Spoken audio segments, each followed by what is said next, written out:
So many of you have been reaching out to me privately and saying that you have back issues. You know what? It's okay.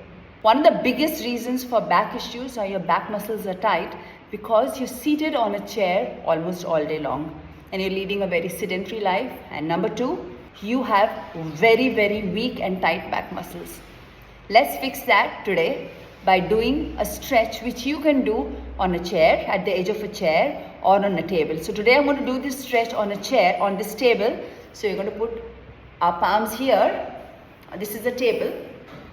Okay. All I want to do is I'm going to push my butt backwards and go down and go down and down and down and reach my palms out. I'm going to come up, push my hip forward, and then I'm going to go down again and head down.